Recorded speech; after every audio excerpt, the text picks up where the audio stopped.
Rescued by the Orc Enforcer. By Kate Rudolph. Digitally narrated.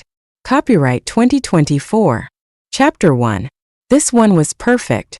Mita scanned the brochure, making sure it answered every single possible point of contention. Safety. Trusted, vetted guards were supplied by the company. Cost? Not the cheapest option out there, but not extravagant. And extra money meant the company wasn't skimping. Time? 6 months. A blink of an eye for a 24-year-old. You have to work, She whispered to the brochure, tracing her fingers over the picture of the smiling human looking out over a gorgeous vista on an uninhabited planet. What's that? Nebulan Rossi, Mita's father, walked into the sitting room, and she nearly fell out of her chair in shock. Her dad wasn't supposed to be home for another few hours. He was off on business, whatever that meant, and he'd been clear she had to stay indoors. As if she'd ever be in danger in Crimson Enclave. Her father basically owned this town. And that was the problem. In Crimson Enclave she was as safe as any person could be. She could walk down the grungy streets decked out in gold and no one would touch her. Not that her father allowed her anywhere near the seedier parts of the Enclave. No, she was always stuck in the Silver District with its fancy shops and refined clientele. They kept anyone who couldn't afford to live in the Silver District out, and fighting violence of any kind was strictly prohibited. Along with drinking, sex shows, cage fights, cursing and spitting. Mita had spent her whole life in the Silver District except for small glimpses she caught of the wider world when her father let them travel to their compound in safe, country territory. And of course the time she'd managed to sneak out. She was 24 years old. She wanted a life, not this prison of silver and gold. Still Mita was tempted to hide the brochure. A part of her wanted to run and run forever, until she was so far out of her father's reach that she could truly be free. But that wasn't what she was asking for. Really, all she wanted was something her father had done at her age. A tour around the star system. If he'd managed it as a young man, why couldn't she? With fingers she was proud to say didn't tremble, she handed the brochure over to her father. Nebulan Rossi was an imposing man. Tall, broad-shouldered, and with a gaze that could make the most dedicated lawman turn and run. He had the same black hair as hers, though his was beginning to go gray at the temples. He let it. But there were no signs of wrinkles, no other hints of age. Her father, she knew, took as many anti-aging treatments as her mother, and expected to live well into his hundreds. But the gray made him look distinguished. Mita had inherited her mother's green eyes and olive skin, and her curly frizzy hair. Though Mita's mother never let the frizz get to her. Mita sat in the salon chair when she had to, but she'd be there every day for months if she truly wanted to get rid of all her flaws. She'd rather think about her tour. About freedom. Her father studied the brochure with a look that turned from curious to stormy. Mita needed to get ahead of this. There's plenty of security, all of it vetted. And there are testimonials from several families from the Enclave, so there's not any loyalty issue. And it's 6 months, so I'd be back before my birthday. You've seen all of these places. Now it's my turn. Her father didn't glare at her. Mita had never suffered under his angry gaze. But the way he looked at the brochure made her want to shrivel up and die anyway. Your wedding is next month. He said it like it was a reminder. It knocked the breath out of Mita's chest. I already said no. I'm not marrying that man. Kronos Moretti was a business partner of her father's. He'd shown up in the Enclave some time ago and started making a name for himself. A name that was mentioned even in the Silver District. Violent. Cruel. Twisted. He'd be a tyrant over his wife. Mita wouldn't be that woman. Perhaps he will allow you to take this tour as a wedding present. Her father said as if she hadn't said a word. I'll bring it up to him. She wanted to yank the brochure back and keep it safe. I'm not marrying Kronos. She repeated.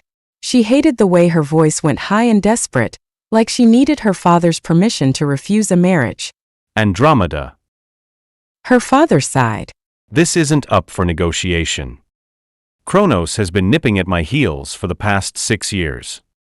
He controls enough territory bordering mine to be an issue. And he wants you to make an alliance.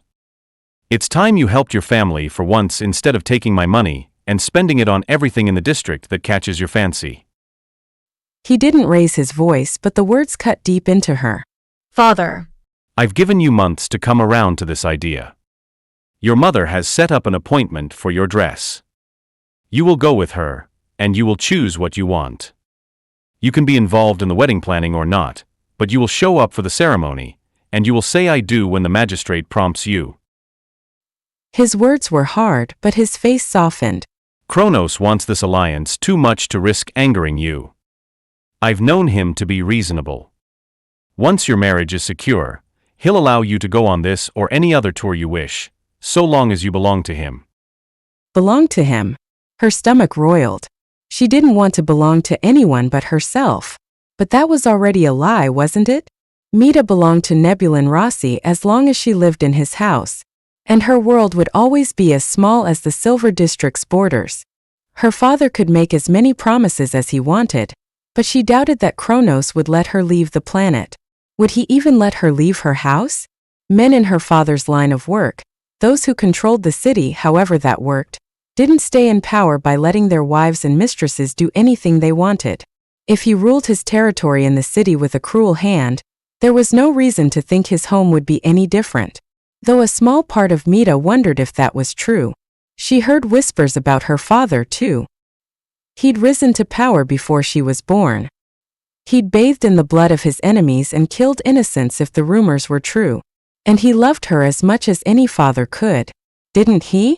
He still wanted to sell her to a violent man. Please, sir, I'm not ready.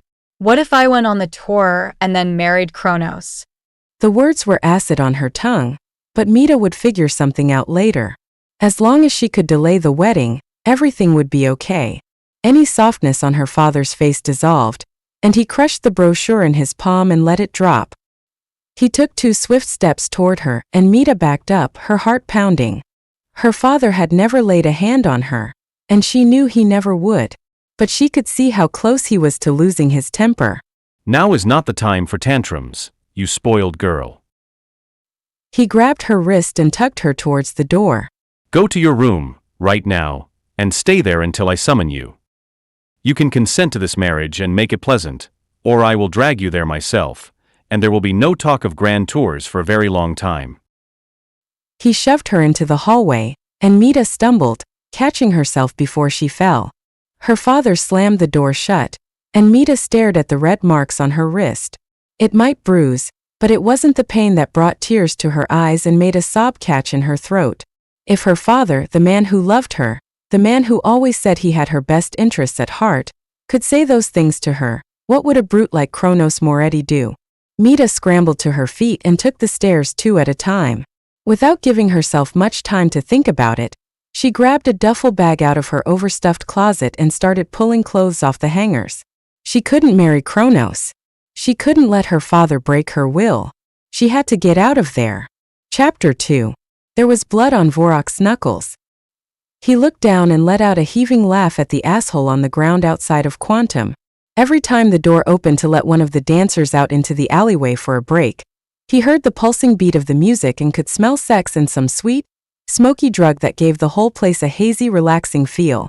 The sign on the main drag of the Red District said Quantum was a place to watch dancers strip down to nothing, and where the alcohol was cheap. But on nights like the dancing had a way of turning into sex, and if Vorok was really lucky, the orgy would turn into a brawl. Or the other way around.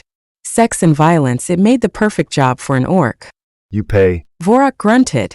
And maybe it was a bit of the orc act, all grunts and single syllables, as if he couldn't string together a single sentence.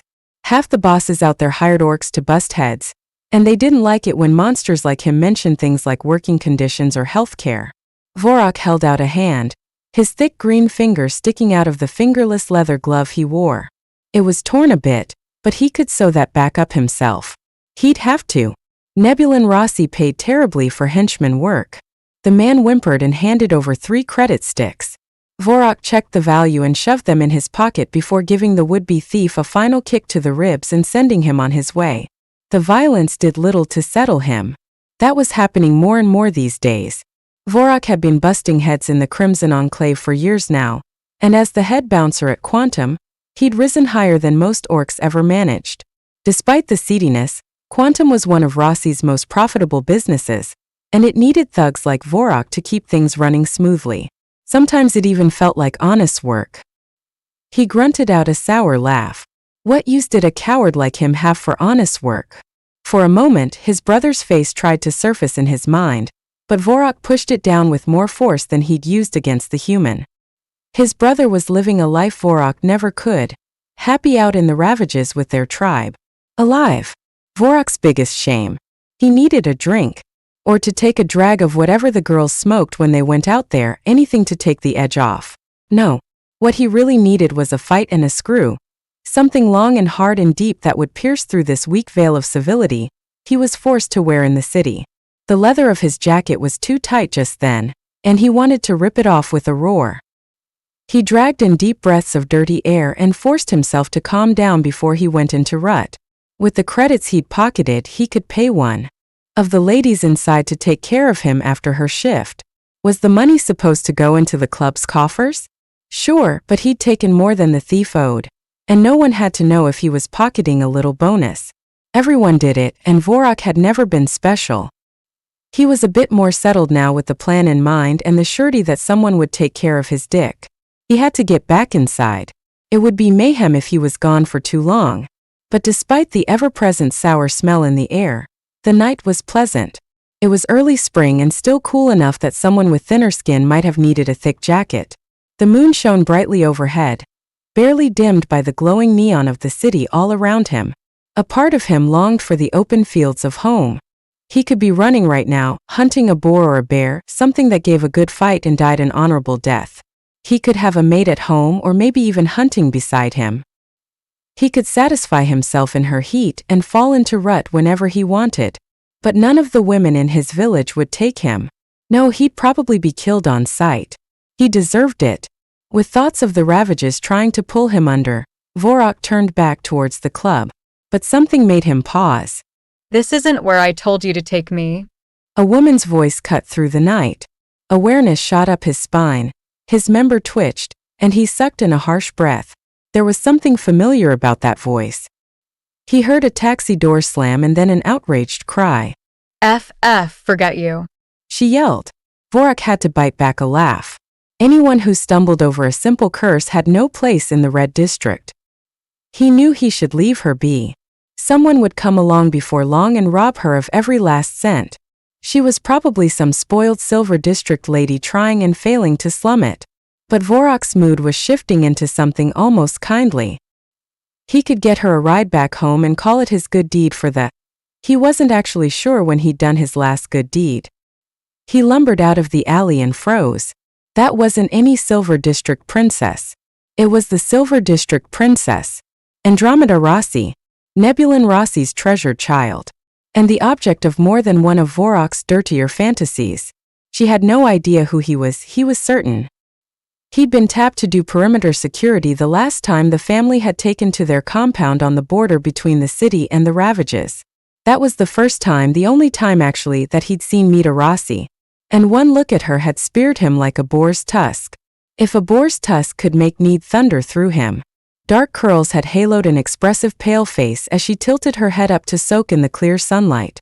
A tight, black swimsuit hugged her ample curves, and a rainbow-colored, shimmery sarong had hung off her hips, tempted him to march over and strip it off, or wrap her up so no one but him could see. Vorok had seen beautiful women before, women who knew how to use it like a weapon, but none of it had affected him the way Mita Rossi had. Then she'd noticed him looking and offered him a kind smile, rather than the haul-off orc scum he expected from rich humans like her. No, not like her. No one was quite like her. She'd become his quiet obsession in the months since. He didn't see her often. Nebulin Rossi kept her locked up tight in the Silver District. But there were always whispers about the boss's daughter. And when there weren't whispers, Vorok had his fantasies. And none of them was she. Standing at the mouth of a dingy alley in the Red District waiting to get robbed, or worse. This was no place for an innocent girl like her. Mita's gaze landed on him, and her expression shifted from frustration to recognition, and for a moment she smiled. Then that recognition turned to fear, and she ran. Vorok chanced a glance down the alley to see who she might have been smiling at, but there was only him. No way she would have recognized him after one pleasant exchange. It didn't matter anyway. He took off running after her, leaving the club to its own devices. Rossi would kill him if anything happened to his daughter. Vorok chased Mita through the streets, her duffel bag bouncing against her hip as she ran. She was surprisingly fast for a pampered Silver District princess. 3 turns of 3 corners and Vorok lost sight of her, but he had the advantage of orc speed and endurance. His senses would have been heightened out in the ravages, but the city overwhelmed him with the smell of piss and worse. Still, he picked up her trail. Mita Rossi was clever. He'd give her that. She zigzagged through the streets, ducked into alleys and behind buildings like she actually knew the Red District, and Vorok was almost impressed. But orcs were hunters and she was his prey. He cornered her in a dead-end alley, and Mita's eyes widened, her gaze darting around wildly for some sort of escape. There was none. This alley was one of the Red District's traps, made so bad guys like him could catch good girls like her and do whatever they wished. Lucky for her, all he wanted to do was send her home. No, that wasn't all he wanted, but it was what he was going to do. In his dreams this chase could end some other way, but tonight he had to do the right thing. He snorted out a sour laugh. Since when did he care about what was right? Mita turned her gaze to him, seemingly resigned to the fact that she was trapped. I know you, she said. I'm not gonna hurt you.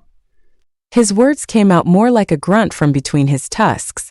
When his blood ran hot and the hunt was on, they extended farther from his jaw than usual. Normally they were barely noticeable. Right then he might have looked like a monster. He didn't want her running again. I saw you get out of the taxi. Let's get you home. Mita's hand slipped from where it was clutching the duffel bag, and she had to reposition. She must be nervous. I'm not going back there. Her voice was steady, even if the hand he could see shook. A bit of rebellion. How old was the girl? 20? A bit older? Orcs grew to adulthood faster than humans, a necessity for survival in the ravages, but he knew Mita was all woman and fighting against the reins of her father's control. Lying would be his best option here.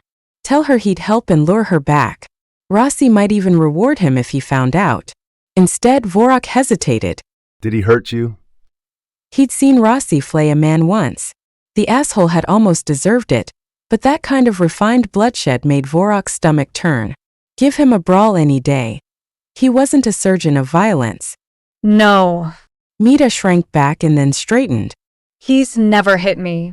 Her eyes flicked down to her wrist, but it was covered by her dark jacket. She gulped, her throat working against the words. He's forcing me to marry Kronos Moretti.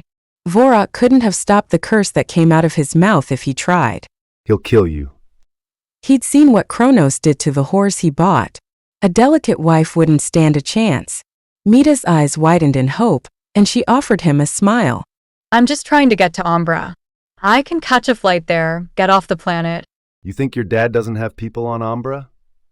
It was a space station in geostationary orbit above Crimson Enclave, their lifeline to the rest of the system. You can't throw a stone without hitting someone in his pocket up there. Really? She slumped again and Vorok's own heart twisted. But what could he do? She belonged to his boss, and he had to return her if he wanted to keep the skin on his back. And he meant that literally. He took a step forward and held out his hand.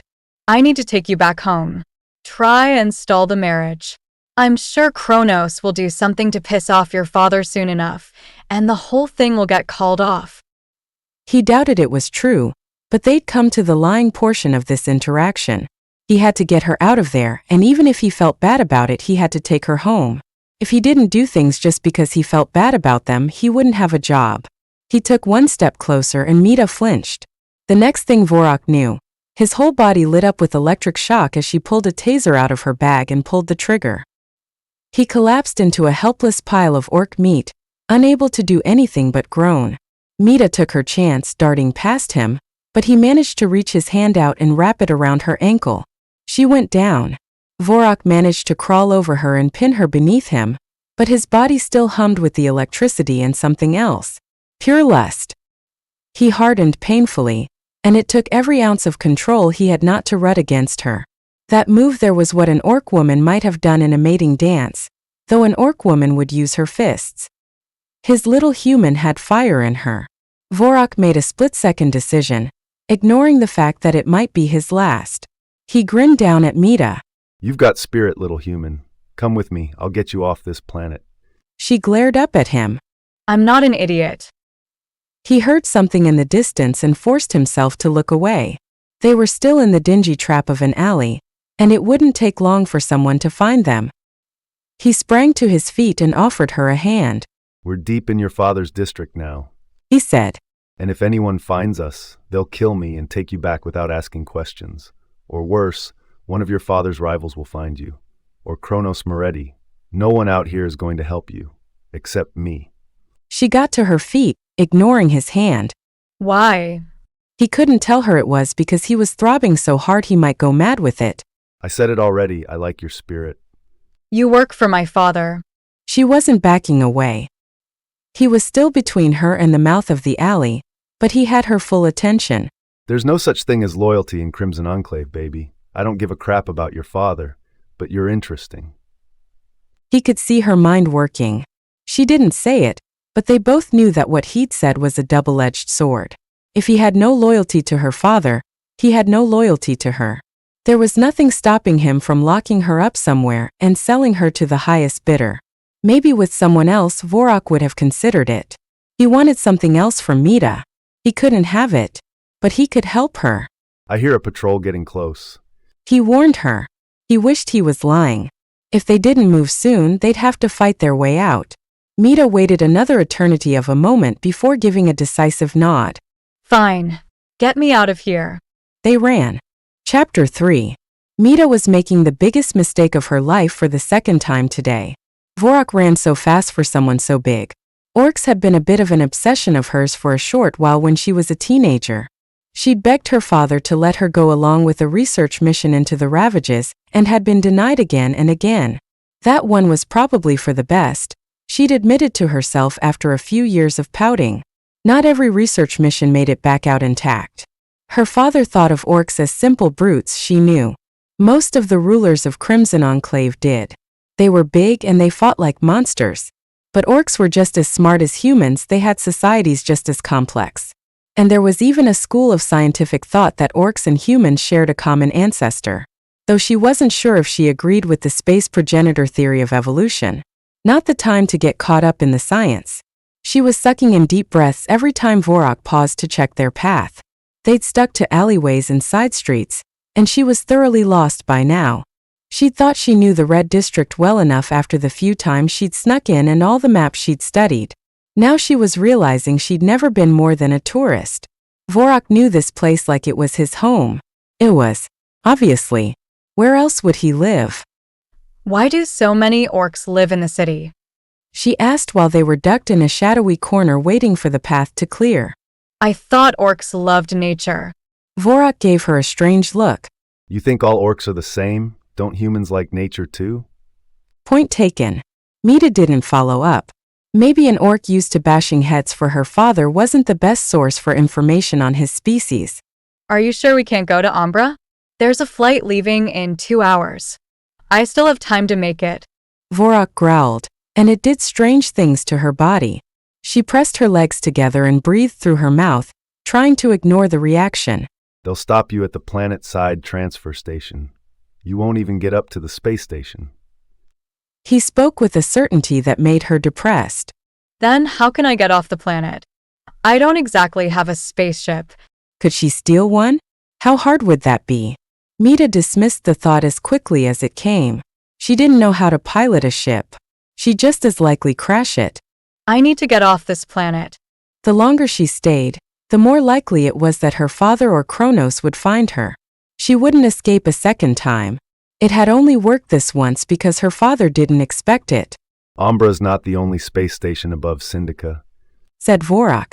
Your dad doesn't have any influence over Astra. She scoffed. Yeah, because Astra is on the other side of the freaking continent above a city ruled by his enemies. Vorok just stared at her. Oh, right. That was a good thing. How do we get to Nocturna? I'm working on that. Vorok muttered. Then he grabbed her arm and hauled her out of their hiding spot. She expected another run, but they didn't go far this time. Instead, he opened the door to a small apartment building and ushered her inside and up a rickety flight of stairs to a door that didn't have any visible number or other way to mark it. She didn't even see a lock. Vorok placed his hand on the center of the door, and the nearly invisible bioscanner lit up and the door opened with a click. It's keyed to me, so if you try to leave, you'll be locked out. He warned. The lights came on, illuminating a small room. There was a kitchenette, a bed that dominated most of the rest of the room, and a door Mita assumed led to a bathroom. It smelled a bit like Vorok, slightly wild and unrestrained, and she shivered. Home sweet home. Vorok muttered. This is where you live. Mita couldn't keep the judgment out of her voice.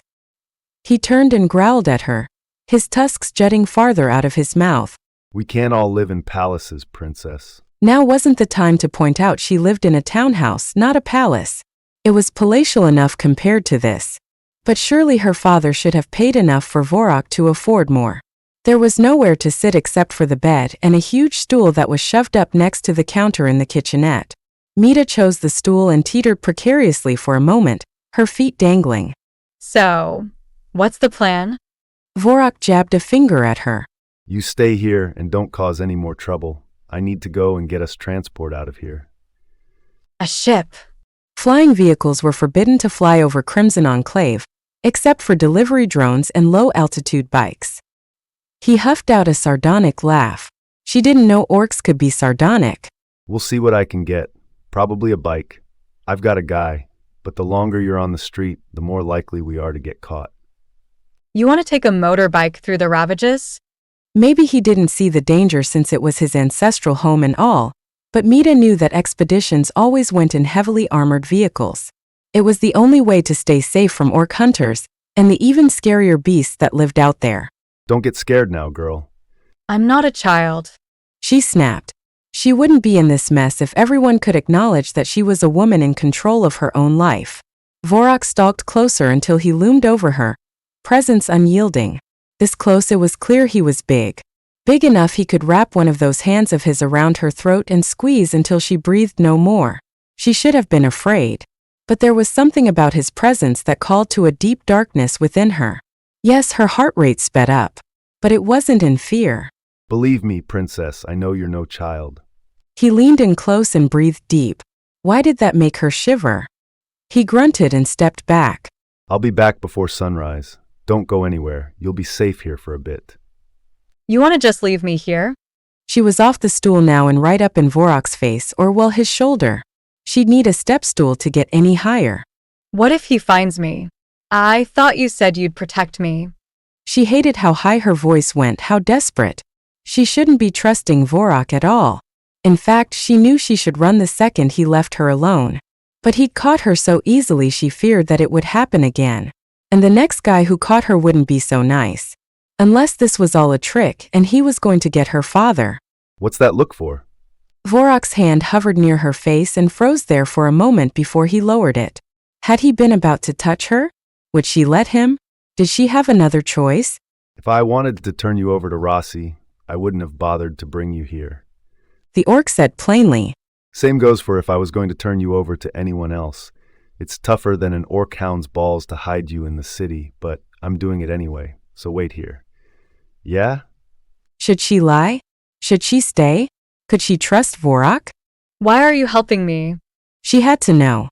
I told you already. He was getting frustrated now. He turned away, making to leave. Mita placed her hand on his arm. The thick leather of the jacket kept her from touching his skin, but heat radiated off him, so unexpected it burned. For some reason, she thought he'd be cool to the touch. Vorok looked down at her hand and sucked in a breath. Why are you helping me? She repeated. He jerked his arm away. Next time you touch me, princess, I'd prefer your hand on my pants.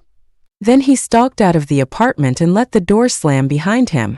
Mita stared at it for several seconds, imagining him walking down those stairs and out onto the streets below. She could get away now. If she was smart, she would. Instead, she couldn't stop staring at her hand, as if that fleeting touch had scarred her to the bone.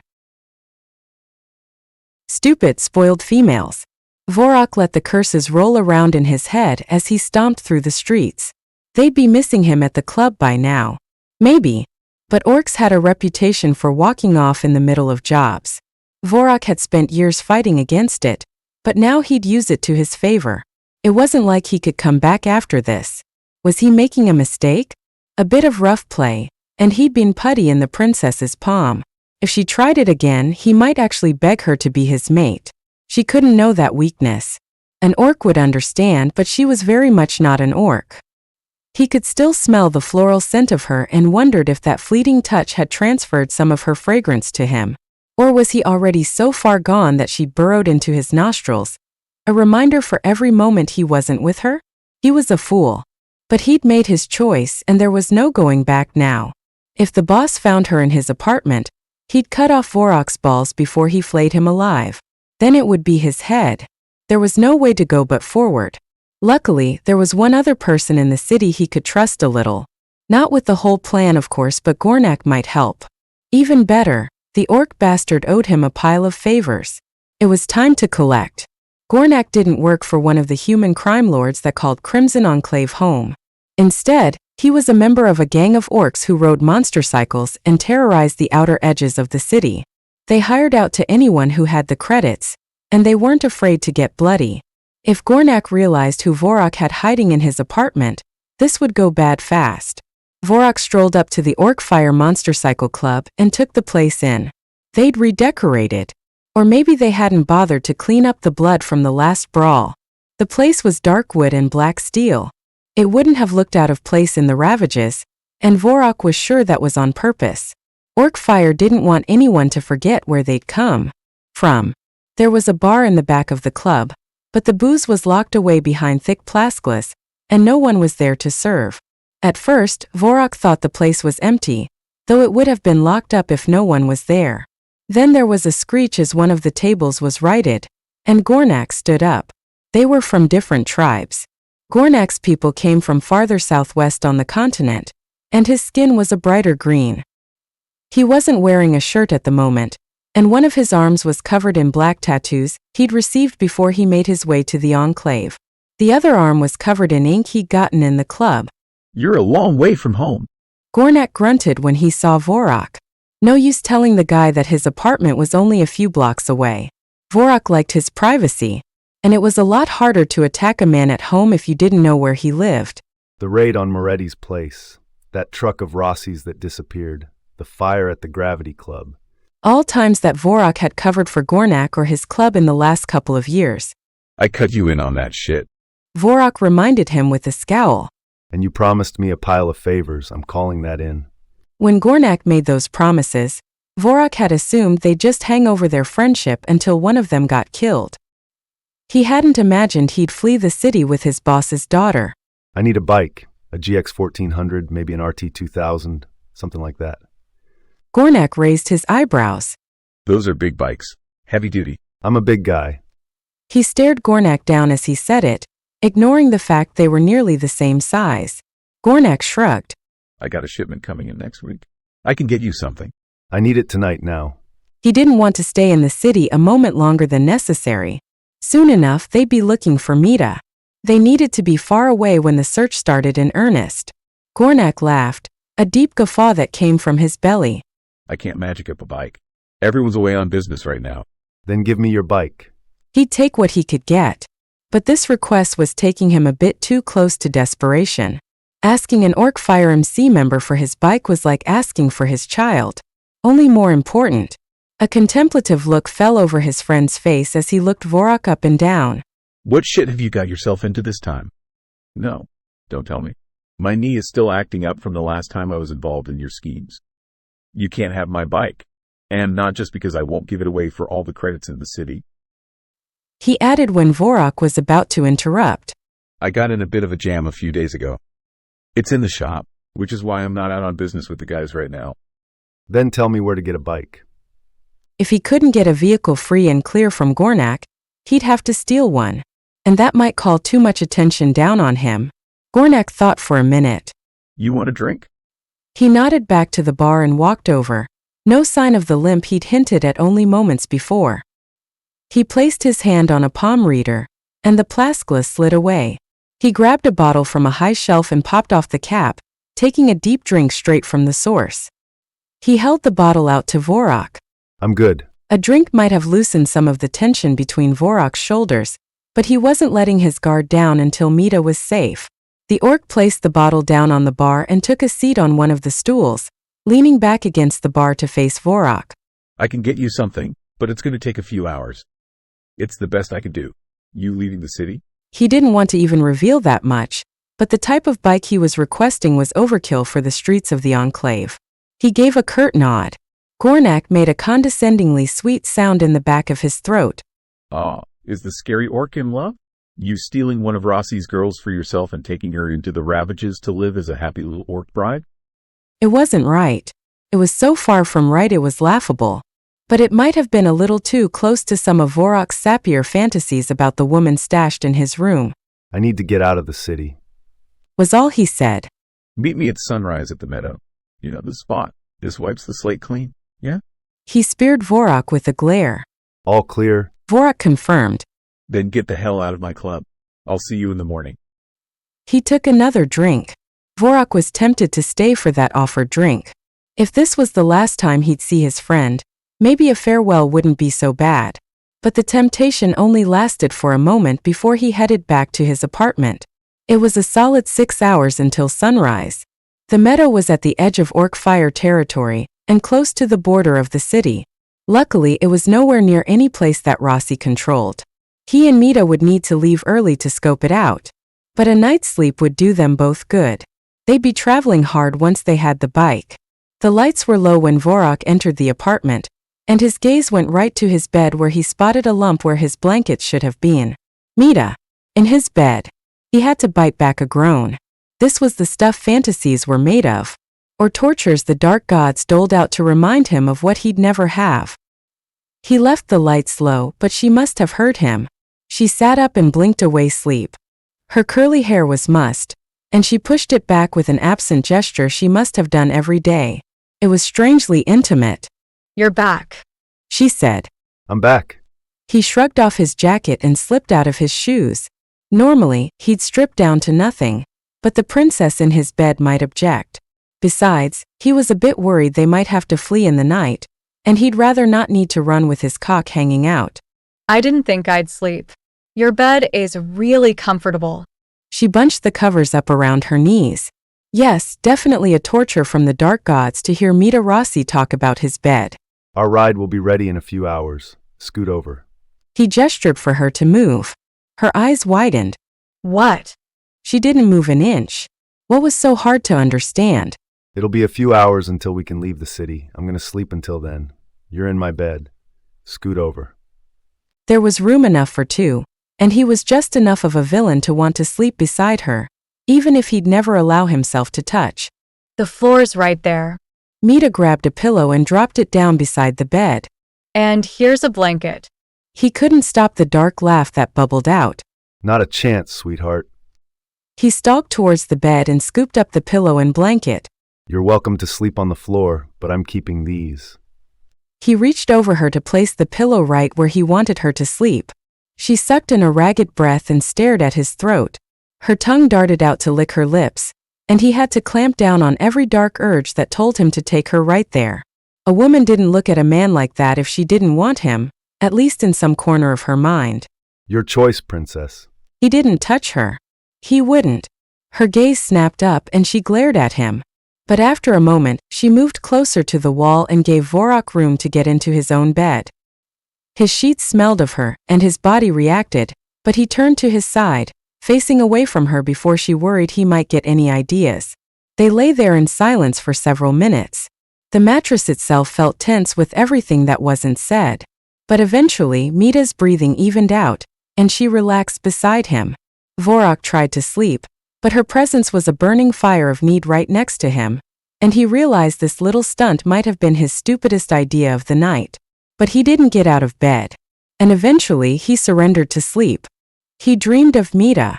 Chapter 4. Vorok was grumpy in the morning. Mita couldn't exactly hold it against him, and she couldn't exactly call it morning. The sun was only a whisper of a promise on the far horizon, and the city hung in suspended animation. The nighttime denizens had all crept home while the upstanding citizens of Crimson Enclave wouldn't dare to come outside until it was the safe light of day. On the streets, Mita felt exposed, even if no one was looking, and she felt aware.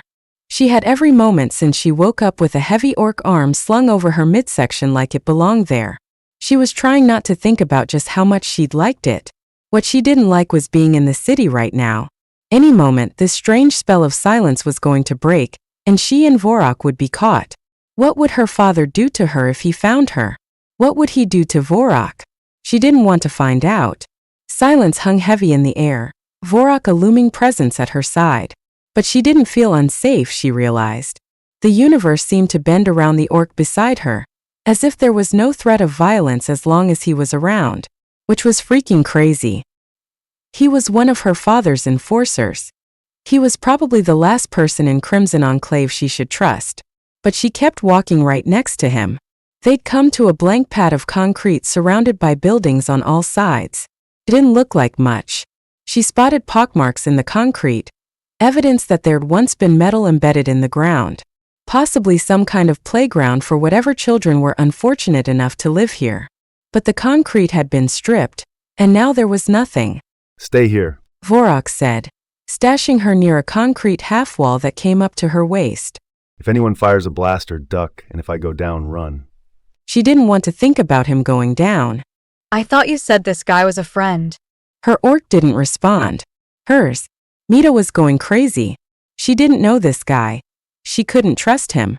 And she certainly couldn't think about him as hers. In the distance, she heard tires screeching on pavement, and Vorok tensed. Get down, He ordered. She ducked, though she wasn't sure how much good a once-concrete half-wall could possibly protect her.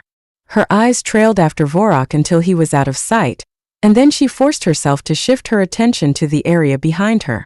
She was near two of the entrances to this sad little patch of the city, the one she'd come in from and one that was a dark, narrow alley that looked designed to trap people. But Vorok hadn't warned her not to run there.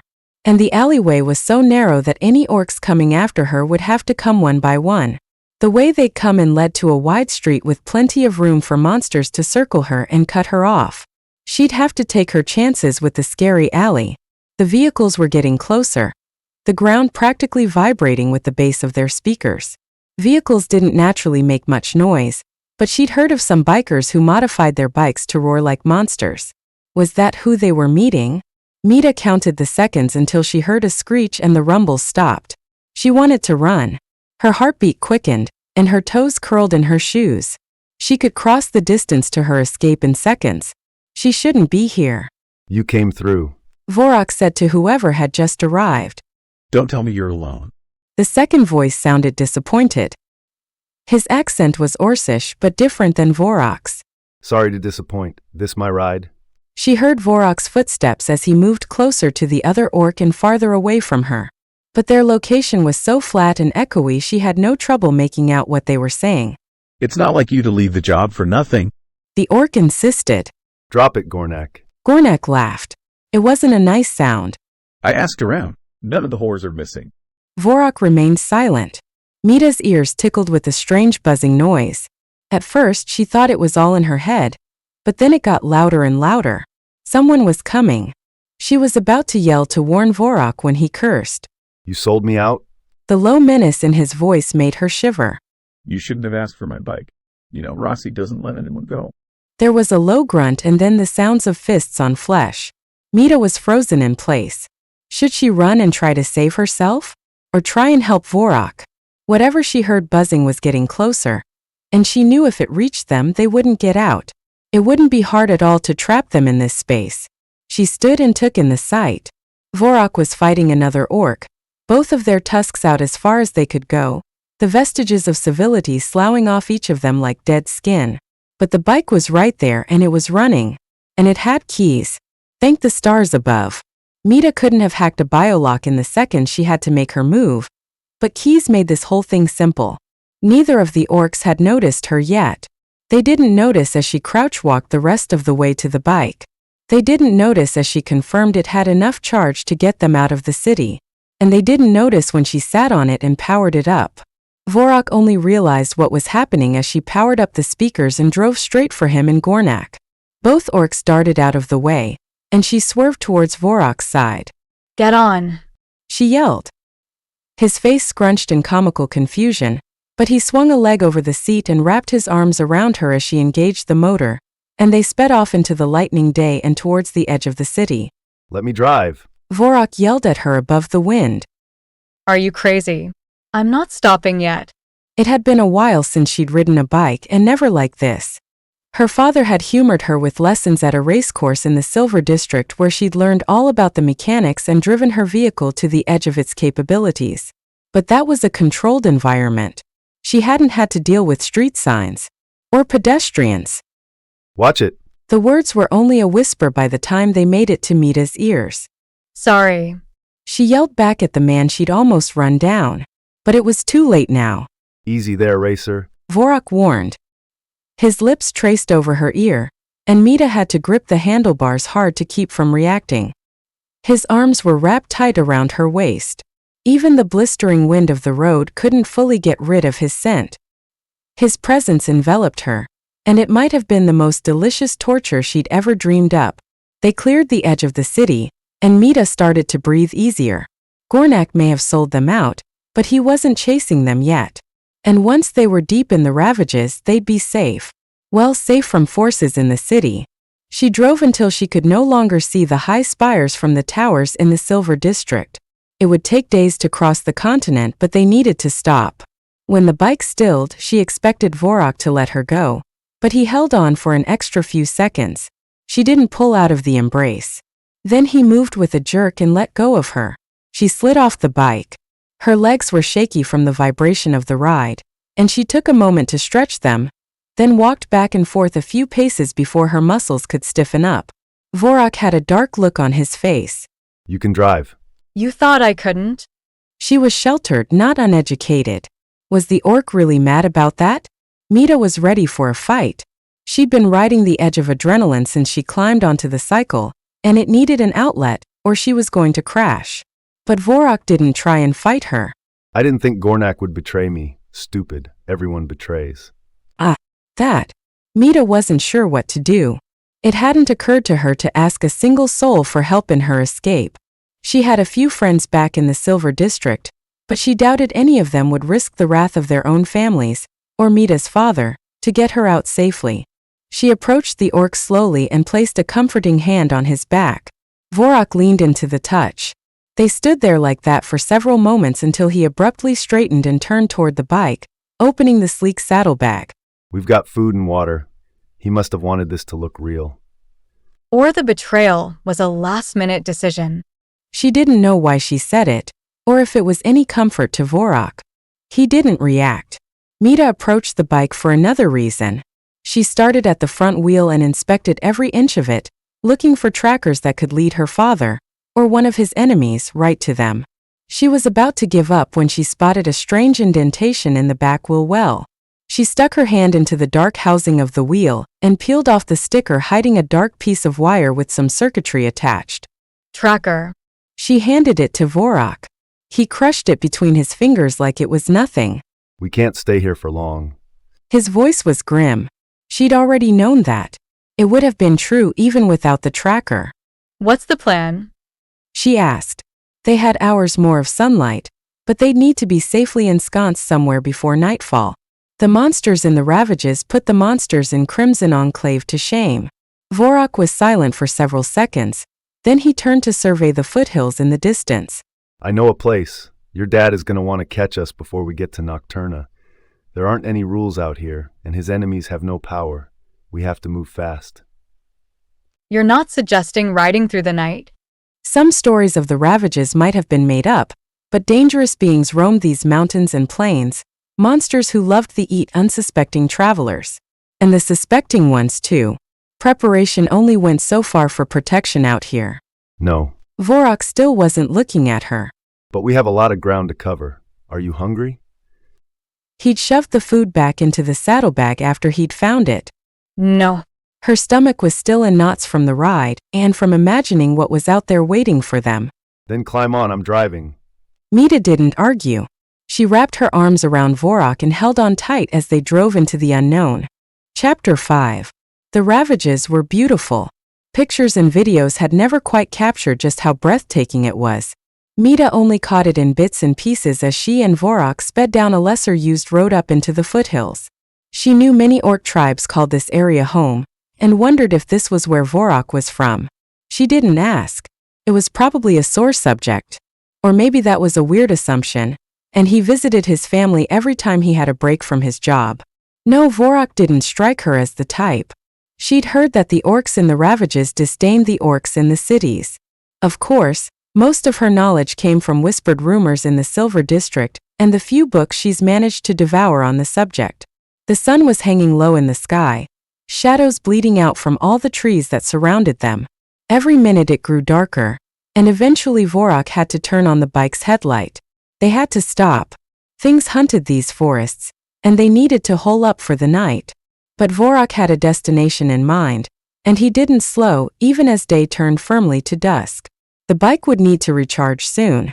Letting it sit still overnight would be sufficient to give them enough power for another day, she hoped.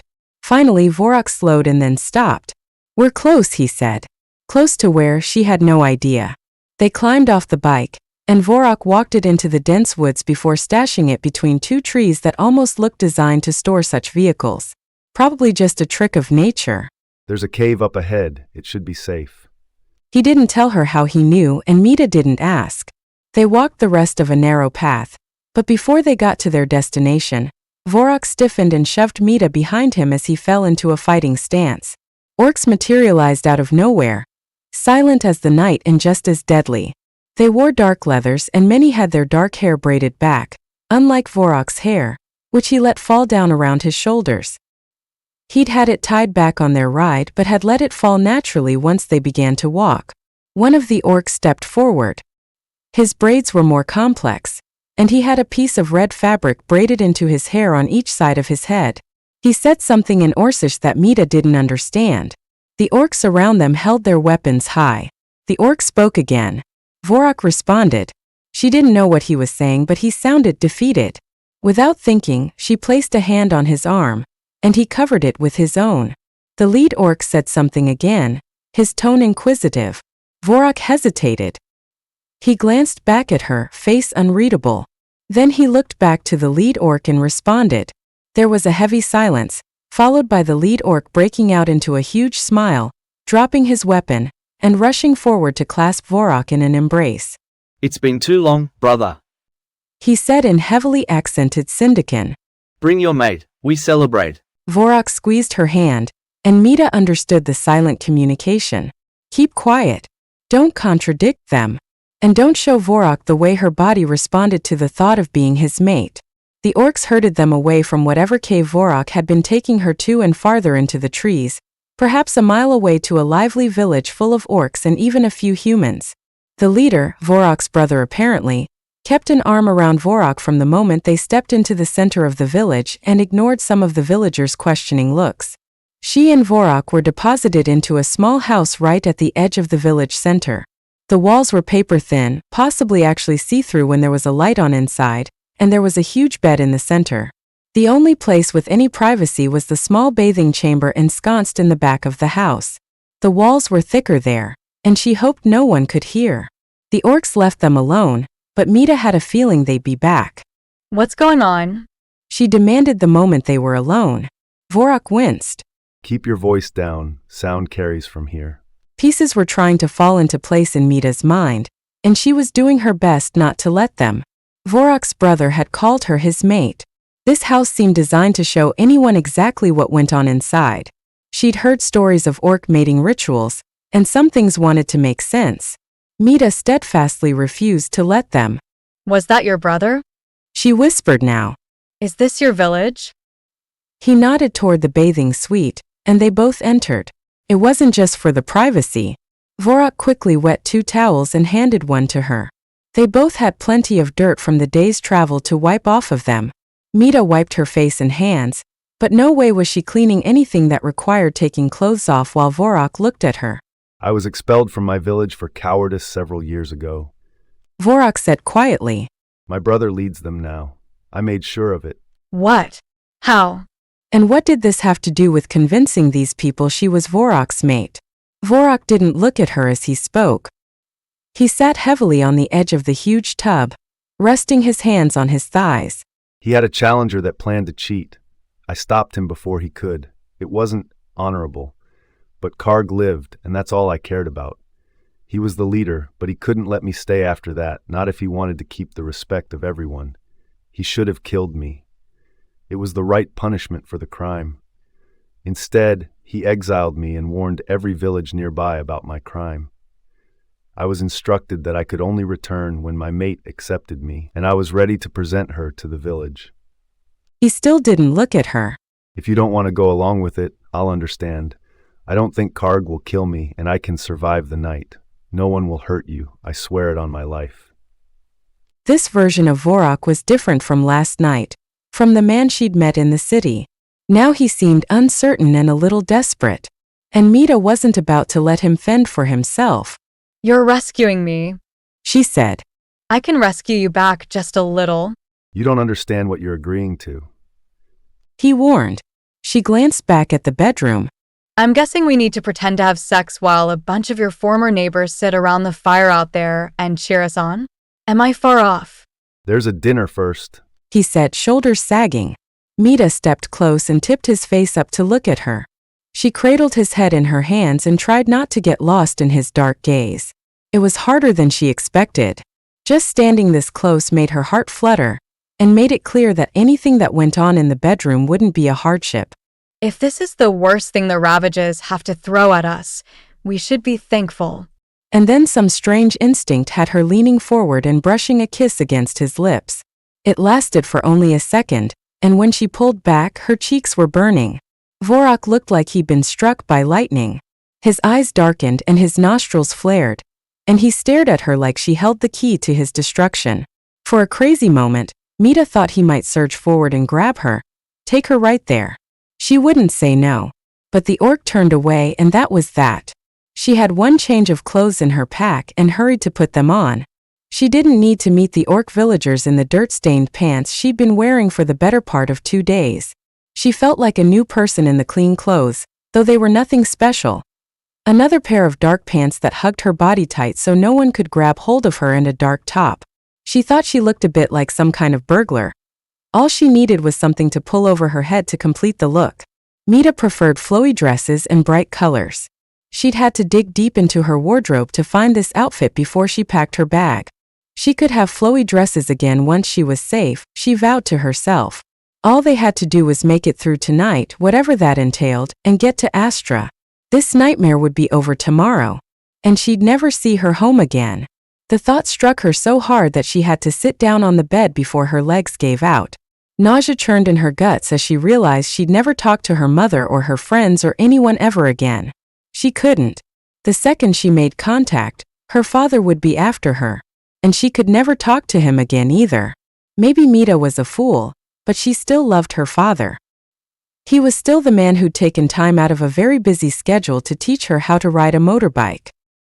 He'd checked under her bed for monsters when she was little and promised her that the orcs he employed wouldn't let anyone get near her room, so she had nothing to worry about. He wasn't an evil man. Or if he was, he'd never been evil to her. Tears threatened to fall, and Mita swiped violently at her eyes. Was she really going to let herself cry about the man who was trying to force her to marry some brute to improve his business? The tears fell anyway. Apparently the answer was yes. Vorok cleared his throat. Mita squeezed her eyes shut, trying to banish the tears, and looked up at him. He didn't say anything about the state of her, and for that she was eternally grateful.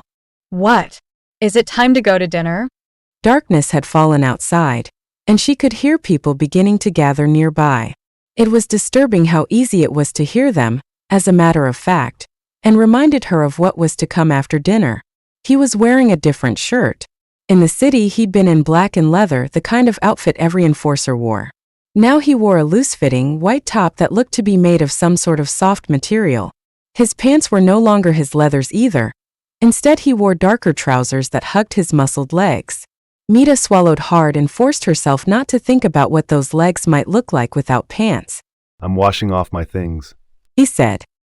His voice was gentler too, as if he was an entirely different man in this village. Would you like me to throw in your other clothes? I thought I might as well use that bathtub for something. Mita gave a tight nod and handed over the wad of her dirty clothes. Then she remembered her underwear were in there, and had to choke back the urge to insist she could wash her own clothing. Saying something would only make it weirder. She listened to the lapping of the water as Vorok swirled her clothes in the soap, and it helped to ground her. She didn't think she'd ever heard a person clean clothes before. At home, at her father's house, she placed her dirty clothes in a chute and they appeared clean in her closet the next day. A half hour or so later, Vorok had everything hung up to dry in the bathroom and offered her his arm to take her to the center of the village. It felt like every eye was on them, and she wasn't imagining it. Vorok was the shamed son returning with a mysterious human mate.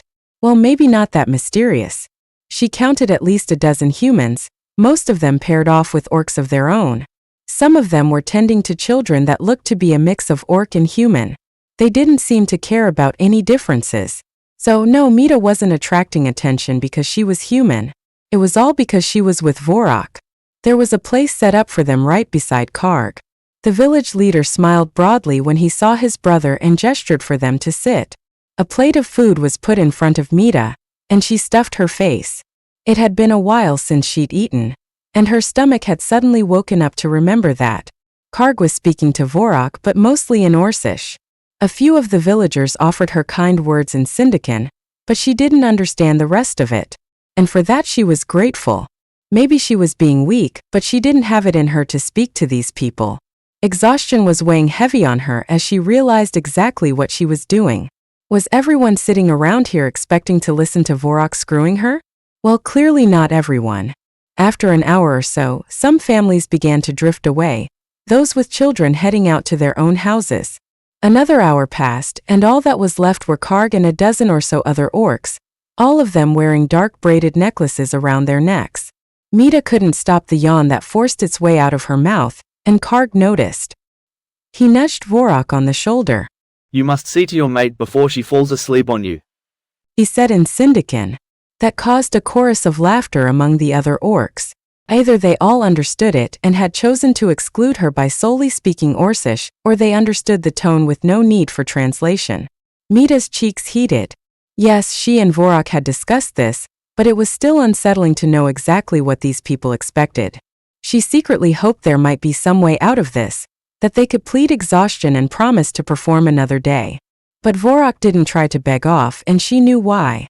This was his ticket to acceptance in his village. Or at least it meant he was no longer living under a death sentence. She could give him that much. Karg and two others, a man and a woman, stood with Mita and Vorok and walked them back to their quarters. Mita worried they might stand outside the door, but once she and Vorok closed the door behind them, she spotted the orcs walking back to the fire. The room was lit with only a small lamp beside the bed. She wanted to turn it off so there wasn't even a hint of their shadows showing through the paper walls. But there was a large window that looked out towards the fire, and the orcs would be able to see in well enough if they looked anyway.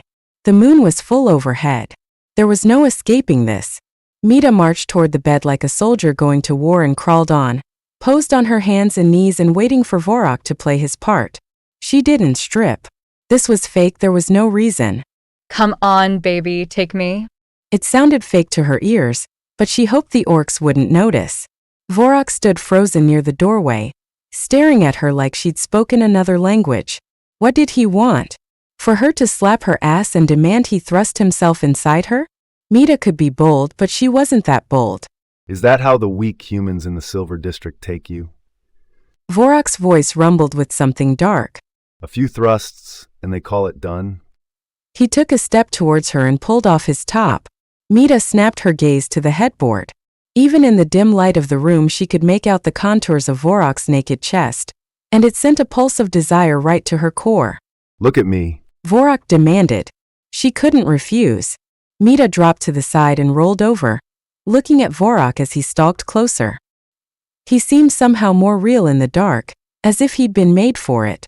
And though she knew this was an act, the hunger on his face looked real. Was he that good of an actor? Or did he really want her? Vorok leaned over and nuzzled her throat. You're doing good. He muttered. We need to make this look real. His hand cupped her hip, and Mita arched up towards him without thinking. Good, that's it. His praise was even harder to ignore than the look of him. It would have looked real. She insisted. Just like you said, a few thrusts and then all done. She'd had a few boyfriends back in the Silver District, and it hadn't been as dire as Vorok seemed to think, though there had been a time or two when sex felt more like a chore than something special. So how was this, something that really was a chore, more intimate than any encounter she'd had to date? Let an orc have his pride, princess. His teeth scraped against her neck and Mita moaned. Vorok froze. Then he stared down at her. She swallowed. Hard. Good. He said again, voice even more gravelly. That's it. Should I?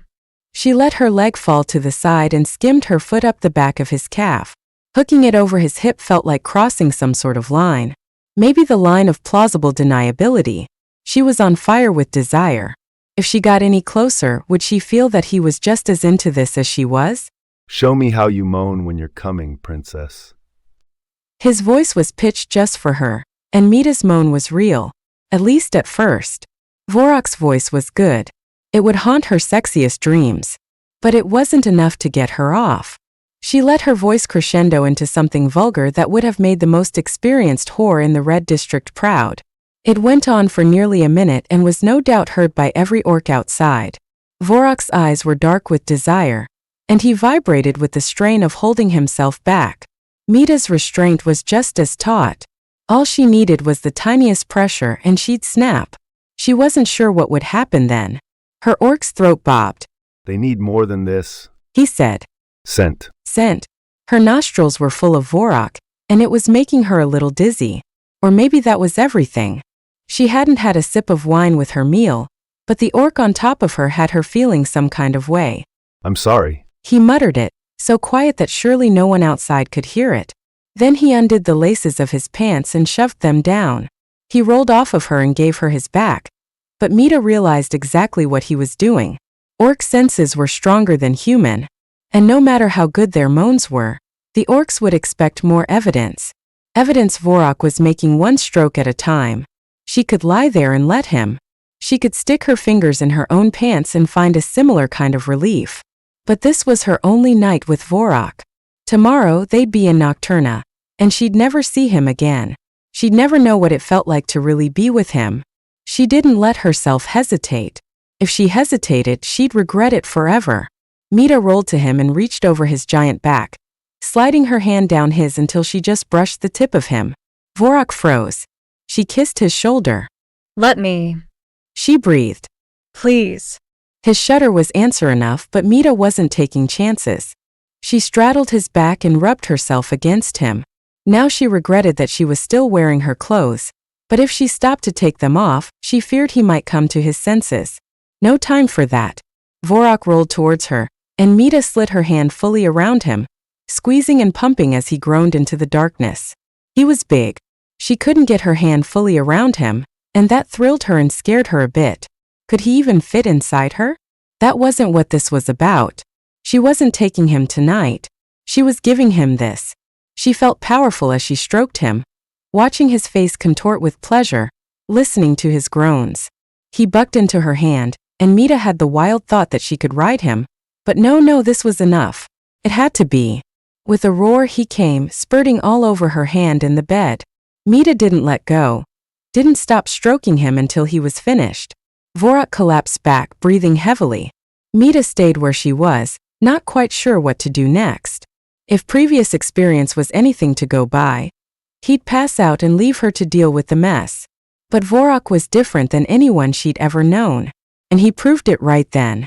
Whatever lethargy pleasure gave to other men, it seemed to invigorate him. He pitched his hips up and bucked her off until she was lying on her back. He was wild with need, eyes wide, tusks peeking out. It should have been terrifying. Mita wanted more. Tell me no right now. Vorok demanded, thick fingers going to the clasp of her pants. If you don't want this, tell me no. Not a chance in all the hells. Mita helped him undo her pants and get them off. She cried out at the feel of his tongue, and Mita wondered if she'd ever been taken properly before. No one had ever gone down on her like he was starving, and she was his only meal. Mita tangled her fingers in his hair and begged for more, for him to go harder faster. Her fake cries from earlier paled in comparison to the needy whimpers coming out of her now. Vorok growled against her and Mita screamed his name, unable to stop the sound, unable to stop any of this. When she came, it was a wave that washed over her, pulling her under and drowning her in pleasure. When the aftershock let her go, Mita was held tight in Vorok's arms. He stroked her hair and kissed her forehead, and Mita couldn't bring herself to let go. Sleep was an unstoppable force, but before she surrendered to it, she realized her one regret.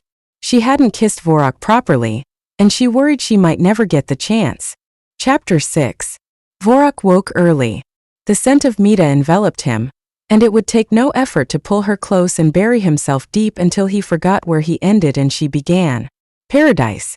But the sun was peeking through the window, and last night was over. The line had blurred at some point, fake turning so very real. Would she hate him for that? If her eyes opened and viewed him with disdain, his soul would crack in two. He carefully slipped out of the bed and pulled on his trousers from last night. He doubted he'd ever come back to this village, even with the sins of his past no longer hanging over his head, and he wanted to soak up a few final memories. The stream he'd swam in as a boy was exactly as he remembered. The rope hung off a tree branch hanging over the water, and he bet it was sturdy enough to hold his weight. Vorok was tempted, but he left it, instead bunching up his pants and wading to his ankles in the chilly, rushing water. I thought you'd be here. Karg said, coming out from between the trees. Since you're not in bed with your mate. Vorok was a liar and a villain. He'd spent the last decade busting heads and wreaking havoc for men who made this world a worse place. He didn't feel bad for any of that. An orc had to make a living somehow, but this made something in his stomach curdle. Lying to his brother. The fact that Mita wasn't really his. He didn't let any of that show as he turned to face his brother. There's nothing like this in the city. Karg opened his mouth to say something but reconsidered and offered him a smile. I'm glad you came back, that you found your mate. I've missed you. We're leaving today. He couldn't have this heart-to-heart with his brother without making that clear. Whatever life there'd once been for Vorok in this village had been destroyed when he murdered his brother's rival. Yes, I know. Karg leaned back against a rock, the perfect picture of an orc at home. I'm shocked you came here at all. Could he confide in his brother? What if Rossi followed their trail? Good luck to anyone who made it close enough to an orc village to get caught. They'd be torn to pieces. You always kept too much to yourself. Karg said when Vorok remained silent. Know that you'll be welcome back, even if you have to come back alone. Vorok couldn't keep his expression neutral. What? Karg held up his hands. I'm not saying anything. I'm not laying any accusations. And I heard plenty last night. All I'm saying is that you fulfilled the terms of your punishment. You came back with a mate. If, for whatever reason, you had to come back alone, or if you found a new mate. You think I'd replace Mita? It was fake, he had to remind himself, but he couldn't stop the words from coming out. Karg shrugged. You've lived a life I would never dream of. And I realize situations can become more complicated in the city. Trouble enough in Crimson Enclave that you need to make a new life in Nocturna? Something like that. He trusted Karg not to sell him out, even if Rossi's men made it out of the village alive. It didn't mean he wanted to share every detail. Let's get you fed before you leave us. This time I want a fonder farewell. Vorok followed his brother from the stream back to the mating cottage. Mita was dressed in her dark clothes, and she gave him a nod when he walked in. There were no soft emotions on her face, nothing hinting at what they'd done the night before. Vorok knew his expression was far more open than it should have been, and he hoped she didn't notice. After last night he felt like a changed man, like something had fundamentally shifted inside of him. But if everything went according to plan, he'd drop Mita off in a matter of hours and never see her again. Your clothes are dry. She told him. I left them hanging for you. Thanks. Karg had gone to fetch them breakfast and given Vorok instructions to meet him at the fire pit in a few minutes. Vorok wasted no time changing into his riding clothes, but he stuck the pants and shirt from the village into his bag. A memory of home. No one would miss them. Breakfast was a mix of fruits and meat, and he and Mita didn't waste time savoring it. Once they were done, One of the village women brought out a pack filled with food for the road, and he and Karg said their final goodbyes. Then Karg stepped over to Mita and said something quiet enough that Vorok couldn't make it out. It left Mita smiling, and she glanced his way quickly then away. He didn't like his brother and his mate ganging up on him. Except Mita wasn't his mate. He hadn't truly claimed her. There was no bond tying them together. He was her protector and nothing more. He could never be more. The bike was exactly where they'd left it. They stowed their things in the saddlebag, and Mita had to wear her own pack on her back to make room for the food. Then they were off. Vorok watched the terrain for threats. They passed into ogre territory at midday, and he could see evidence of them in felled trees that appeared to have been torn up at the roots. He didn't want to fight an ogre today or any other day, and thankfully they passed through the most dangerous area without incident. They stopped to eat lunch when the mountains circling Nocturna came into view on the horizon. Mita had thrummed with excitement at the sight, but Vorok warned her they had a long way to go. The land was mostly flat between them, and Nocturna and the mountains were still hours away. It would be nightfall before they reached their destination, but they would reach it, no matter what Vorok felt about that.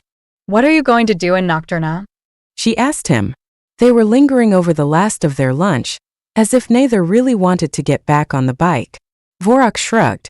There's always a job for an ugly bruiser like me in a place like that. Don't worry about me. You're not ugly. Mita protested. And you're more than a bruiser. You don't have to do that. A part of him wanted to preen and demand she lay out exactly what she found, not ugly about him. But Vorok was stronger than that. Barely. What else could I do then? I'm not exactly built to be a dancer in one of the clubs. You might be a great dancer. She smiled, something wicked glinting in her eyes. You just need to work at a very discerning club. A laugh burst out of him. That's what I'll do. Open up the first live naked orc review. Now you're thinking. The laughter subsided. She was quiet for a moment, thinking. Then, I don't know where I'll end up, but... We should go. He had to say it before she got another word out. Dire wolves roam this area. Even I can't take on a whole pack. Vorok. Get on the bike. He put as much gruff command into the words as he could. Mita frowned and looked at him for a long moment. But she packed up the remains of the food and stored it without another word. She was about to offer him a space beside her, he knew. He could feel the offer in the air. And he wanted to accept with everything inside of him. Mita felt like a possibility, like something he'd been looking for forever, and only just found. But he had no place at her side. He'd bring her down with him and ruin everything. He wasn't built to be a mate, a proper mate to a woman like her. And it was best for her if he just let her be. If she felt anything for him, it would fade. It had to. The rest of the ride to the city was a tense affair with the aborted offer hanging between them.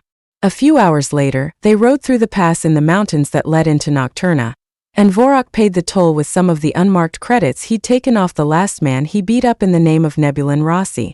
Something about that felt poetic, though he wasn't sure how. Astra's terrestrial terminal was near the edge of the city, and he pulled into the parking lot. This was the end of the journey. They'd made it safely. So why didn't he feel at least a little relieved? Mita got off the bike and came to stand beside him. Her hair was mussed from the ride, and her dark clothes were dusty with dirt from the trails they'd ridden. She was as gorgeous as ever. She stared at his face as if she was trying to impart some telepathic message, but he was no psychic. She leaned in the barest inch and then snapped back. I'm going to find a flight, she said. Somewhere far away. You should. He reached into his pocket and grabbed what was left of the credit sticks. He handed them over. Here, in case you need more cash. She looked down at the money and then back up to him. Aren't you going to need that? I'll be fine, I'm sure. He didn't pull his hand back. As I said, there's always work for a bruiser. I don't want to have done all this work only for you to fail because you couldn't afford a flight. Take the money, princess. She plucked 2 of the sticks from his palm but left the third. She checked the amount of credits and slid them into her own pocket. That should be enough. More than enough with what I already have. So, you keep that. He wasn't going to argue. The longer they were in the open, the more likely they were to get caught. Make sure you choose a flight that doesn't bother with checking IDs. A few of the carriers will just want your name, and you can give them a fake. Get out of this system before you start using your real name again. Your father's power only spreads so far. I know that, Vorok. She still wasn't walking away. You could. Don't trust anyone until you're safely on a ship and out of comm reach. Have a nice life, princess. He turned the bike back on and rolled away before the conversation could go on any longer. But he circled the parking lot a few times, just to make sure that Mita made it into the building. His job was done. He had a new life to make in Nocturna, and everything in him rebelled at the idea. He dumped the bike in an area that looked rife with crime. He left the key in the ignition and walked away. Selling the thing might have been the smarter move, but he didn't want to throw up any flags in case anyone started looking for him here. It was far easier to let someone steal it. Then he found the seediest bar he could and walked in, waving down the bartender and ordering a drink. He stared into the dark liquid for some time, wallowing. Now that his job was over, now that Mita was safe, he had to face the truth. He didn't want to bust heads. He just wanted her. To hold her, to cherish her. To love her. But what kind of life could an orc enforcer give a human princess? He swallowed down his drink in one gulp and motioned for another. The second one tasted like sour piss coated in fire, and he scowled. Was he really going to sit here all night and get wasted on disgusting cheap alcohol? Was that his life now? Before he could make up his mind, the door swung open, and he jerked his head around to see who it was. Bikers by their jackets. He didn't recognize them. This was probably their turf.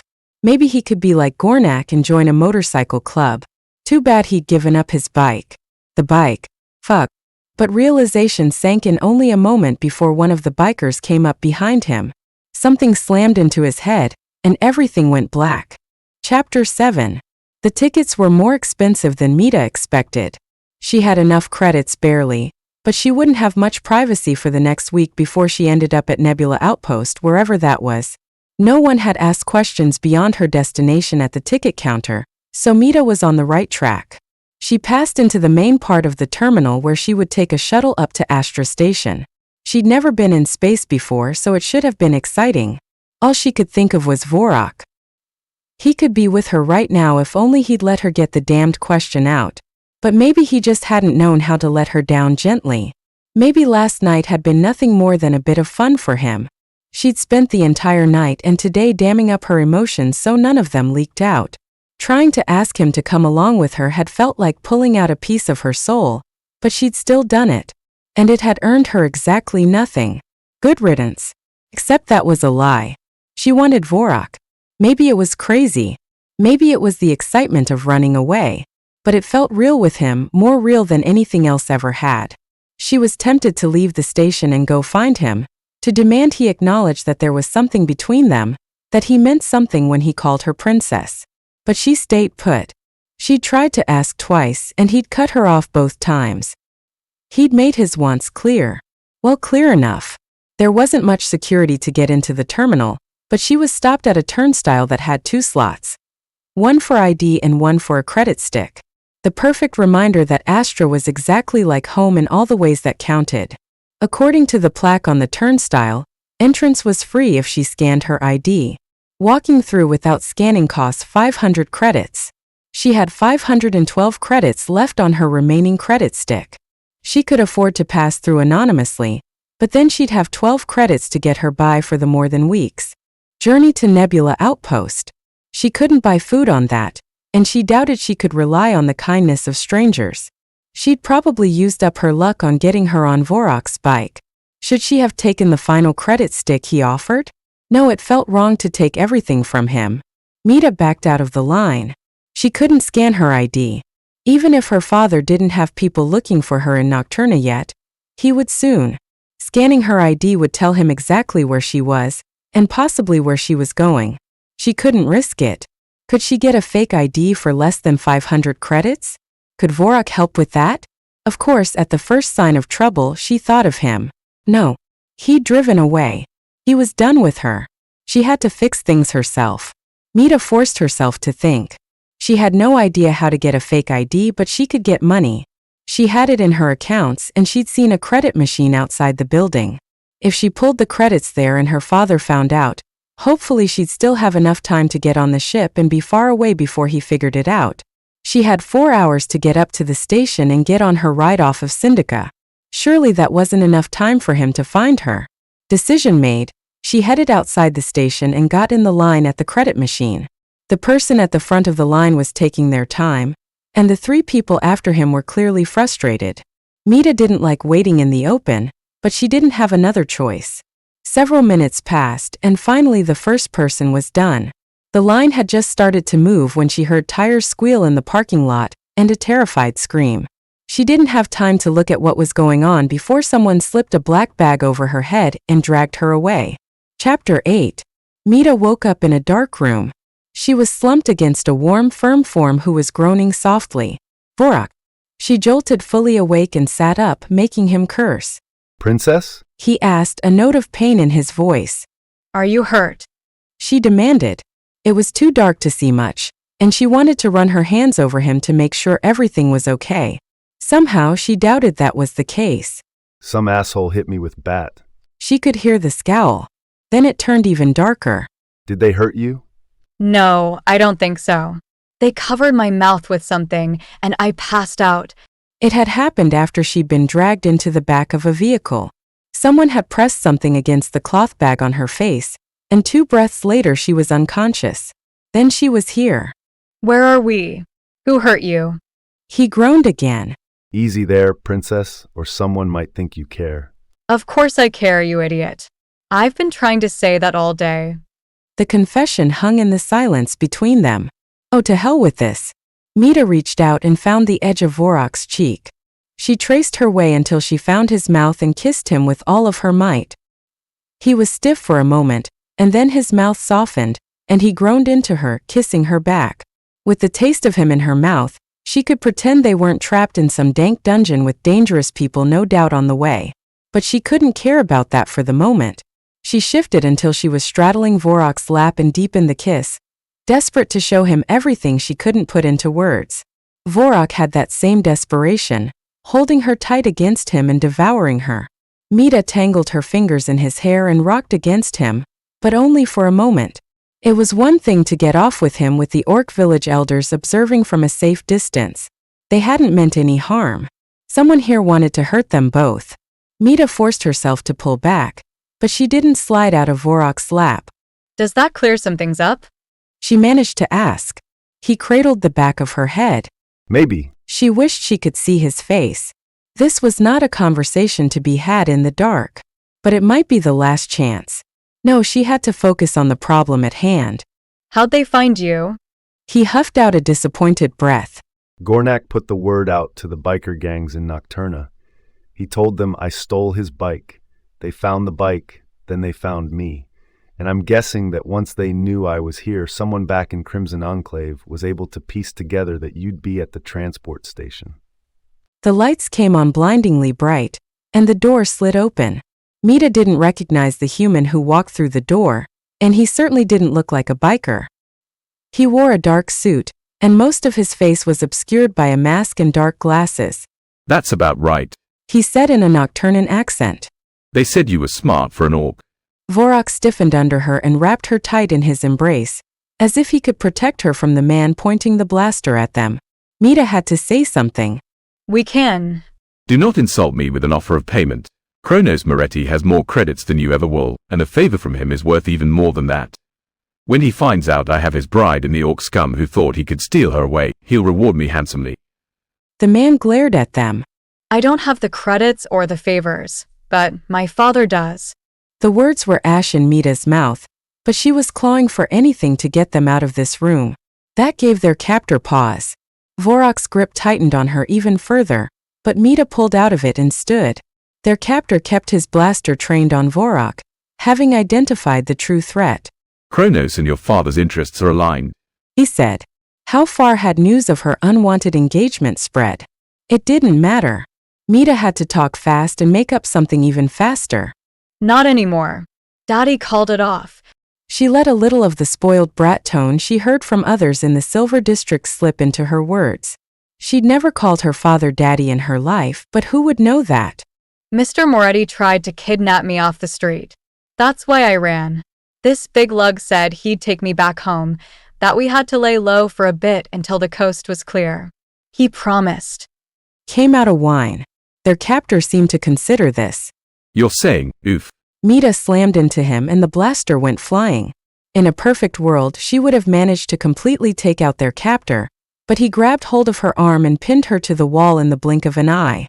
Spittle landed on her ear as he got close. You'll pay for that, you little oof. The hand holding her fell away, and Mita heard a sickening crunch before the man fell to the floor. She looked down at him and didn't think his neck should be hanging at that angle. Is he? She trailed off and looked at Vorok, whose tusks were out as he glared down at the man. Do you really want to know, Princess? Her orc asked. No, she decided. Kidnappers didn't get her pity. We need to go, She said. Vorok opened the door and checked the hallway. Looks clear. No guard outside could mean that there were guards waiting somewhere else. Or it could mean there were no guards at all. Had their captor been working alone? Maybe he'd paid off the bikers to bring them to him. A greedy man might think he could handle the two of them until Kronos Moretti arrived. But multiple men had kidnapped her. And it would have taken multiple men to take down Vorok. Mita wasn't letting her guard down. They were almost to the end of the hallway, just about to pass the last door before the exit. Vorok paused. Then he pushed the door open and ducked in. Mita wasn't about to wait in the hallway, so she followed him. It was an office, possibly their captors. Papers were strewn all over the place, and there was a lockbox sitting in the middle of the desk. Vorok tried to open it, but it was locked. The lock was no match for orc strength, and he wrenched it open with a screech of metal on metal followed by an abrupt snap as the lock gave way. He looked at the contents and a laugh rumbled out of him. Credit sticks. A whole pile of credit sticks. He took a handful and shoved them at Mita, who put them in her pockets. Then he stuffed his pockets full too. There were still dozens in the box, but neither had more room to carry them. Vorok flipped the lid closed again and they were off. The exit led to stairs rather than outside, and at the bottom level their luck ran out. She heard voices, Orcish voices. Vorok was a good fighter, and he had the blaster stuffed in the waistband of his pants, but could he fight multiple orcs at once? He didn't seem too worried. Trust me, Princess. He whispered with his hand on the doorknob. I do. Felt like a vow. Then stay close. He pushed the door open just a sliver and roared. The orc snapped to attention. Mita could see just a bit around Vorok's shoulder, but it was enough. Some of them held wicked-looking knives. Some held blasters. One held a thick metal chain. Too many of them to fight. That asshole is dead. Vorok yelled. He came at us alone and I killed him. Well, that answered that. Mita didn't feel too bad about it. A few of the orcs lowered their weapons just a bit. One sat down and picked his drink back up. Not so eager to fight when they weren't getting paid. I have a box full of credits right here. It's all yours if you let us walk out of here. Vorok shook the box so they could hear just how many credit sticks were in there. Hopefully no one noticed her in Vorok's full pockets. The orc with the chain was the one who spoke. Why don't we just kill you and take the credits? He had a high-pitched, whiny voice, but the other orcs were nodding along. Vorok handed her the credit box and grabbed the blaster, shooting at the floor through the cracked opening of the door. Let's be civil. I can hurt some of you, maybe kill some of you before you take me down. Or you get the money and we walk out of here. Give us the money and the girl. The orc with the chain countered. Vorok shot his blaster again, and this time the shot landed right at that orc's feet. Not a chance. I like a fight. The orc stalked 2 steps closer before a different orc got in his way and punched him in the gut. The orc with the chain doubled over. How many credits? The second orc asked. I didn't count. A bunch. And he might have more up in his office. These were on his desk in the open. We didn't take time to look around. Vorok kept the blaster trained on the orcs and looked ready to shoot. Was there any chance he could take them all out? She didn't think the blaster was modified to be lethal, and without that, they didn't stand a chance. The second orc laid his knife down on the table. The rest of the orcs did the same except for the one with the chain, who was still on the ground. If Guy was stupid enough to get dead, I don't see why I should keep you. Hand over the credits and get out. We hand over the credits when we're at the door. Vorok holstered the blaster and reached for the box. Mita handed it back. There was a dramatic sigh. So untrusting. Fine. At the door. The orc crossed his arms. Come on out. Vorok took a deep breath and pushed the door fully open. He stepped into the makeshift bar. It looked like a warehouse of some kind, but the orcs had several bottles of alcohol sitting on a table behind them, and they'd set up tables and chairs to give themselves somewhere to sit. Mita and Vorok passed the orcs on the way to the exit. She could hear traffic outside. They were so close. And all it would take was one jumpy orc for this to go completely wrong. Mita was ready for it. She expected it. She'd fight until the last and hope they killed her. Anything was better than falling into the hands of Kronos Moretti. But they made it to the exit door. Mita tested the handle. Unlocked. Vorok chucked the box of credits straight into the middle of the orcs, and the two of them passed through the door and took off running. It looked like they were in the heart of Nocturna, or at least one of the livelier districts. She saw bars and clubs and dancers smoking in alleys, and people doing other stuff in alleys too. Apparently, the alleys of Nocturna were just as well loved as the alleys of Crimson Enclave. They didn't slow down for several blocks, but eventually they had to. Running would bring more attention to them after a while. And none of the orcs were chasing them. Mita needed to take a minute to get her breath back. Then she put her hand on Vorok's shoulder. Let's go explore the universe. I want you to come with me. He didn't stop her from asking this time. Instead, he leaned down and kissed her right there on the street where anyone could see. They were both grinning when he pulled away. That was answer enough. Chapter 9. They had so many credits. Mita had 10 sticks in each of her pockets, each of them filled with 5,000 credits. Vorok had even more, though some of his only had 1,000 credits. Only. She might have been a pampered princess of the Silver District, but she'd never seen so much ready cash before. Her ship to Nebula Outpost had already departed, but that didn't matter now that she had money to go anywhere she wanted, with exactly who she wanted. Tropicalia was supposed to be a planet dedicated to relaxation and pleasure. And in 10 days she and Vorok would find out exactly what that meant. But first they had to get situated on their ship. They'd booked the premier suite. It wasn't the nicest option on their ship, but it was better by far than the single-seat fare she'd managed the last time. But they were still on a spaceship and space was limited no matter how luxurious the room. And that luxury came mostly in the bed. They didn't have any luggage to store. Her bag had disappeared somewhere while she was kidnapped, and so had Vorok's. But clothes could be purchased on the ship. And frankly, she didn't care too much about clothes right now. Vorok was staring at the bed like he was trying to solve a puzzle. We don't. He looked between her and the bed and sounded a bit like a blushing maiden. Mita pulled her top off and threw it aside. Vorok made a rumbling sound deep in his chest. I want you. She said. Here. Now. In the future. All of it. Got it. Maybe it was sudden, but she'd never been more certain of something in her life. Vorok opened his mouth and closed it twice, breathing heavily. He grunted again, and finally managed one word. Mate. Heat sizzled through her. It hadn't been real the last time, even with the coming. This was just for the two of them, and she wasn't quite sure what it meant to be an orc's mate, but she'd come this far already. Mita let her pants fall to the floor and stepped out of them. She'd already removed her shoes, so that left her bare to the orc. Take me then. Vorok didn't need any more encouragement. He shed his clothes, and Mita had the briefest moment to admire his green skin and the hard lines of his muscles before he swept her up into his arms and deposited her on the bed. She could take her time to look later. Right now she needed to touch. To taste. She reached for him and he growled, stopping her.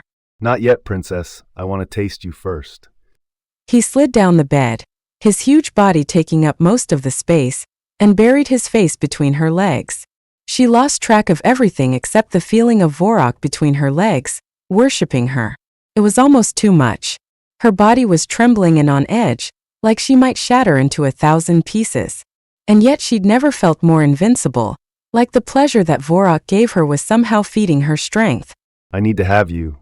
Her orc growled, kissing his way up her body, his tusks peeking out just enough to gently scrape against her sensitized skin. Mita spread her legs. Please. She begged. She didn't even care how wrecked she sounded. She needed him. Vorok growled again and brushed his fingers against her entrance. She could have taken him right then, her body already relaxed and eager, but her mate wanted to take care of her. She wasn't complaining. Please. She repeated, tugging at his shoulders. Patience, princess, we have plenty of time. Mita bucked against him. I'm not patient. She was a spoiled brat, and she got what she wanted. She reached until her fingers brushed against him and stroked. Take me. Make me your mate. Vorok stilled, but energy seemed to pulse through him. His eyes went completely black just for a moment, and his tusks jutted out a bit farther. He was a predator, and Mita was his prey. He lined himself up, and Mita wrapped her legs around his hips. Mita cried out as her body stretched to take him. It was delicious pressure and heat. Vorok muttered a curse, his hips rocking against hers. You're so tight, princess, so perfect. Mita couldn't last. She didn't want to. Vorok's thumb brushed against her, and she flew apart. Vorok thrust once, twice more, and followed her over the edge. She could feel him spilling inside of her, and the sensation made her moan once more. She could get addicted to this. Vorok collapsed half on top of her, and Mita didn't care. She'd happily carry his weight for the rest of her life. She was sticky and sweaty, and Vorok was murmuring Orcish endearments against her skin. She had no idea what any of them meant, but she was pretty sure she felt the same way. Mita traced her fingers against Vorok's back, enjoying the feeling of his skin and the hard muscle underneath. She didn't want to move, didn't want this moment to end. And now it didn't have to. They had 10 days before they got to anywhere, and then they were free to explore every inch of the universe. Together. So that's what it means to be an orc's mate. She asked with a smile, pressing a kiss to Vorok's, her mate's, naked shoulder. He pulled her close. That's the start of it. There was a wicked promise in his eyes. Mita smiled even wider. I can't wait for more. This has been rescued by the Orc Enforcer. By Kate Rudolph. Digitally narrated. Copyright 2024.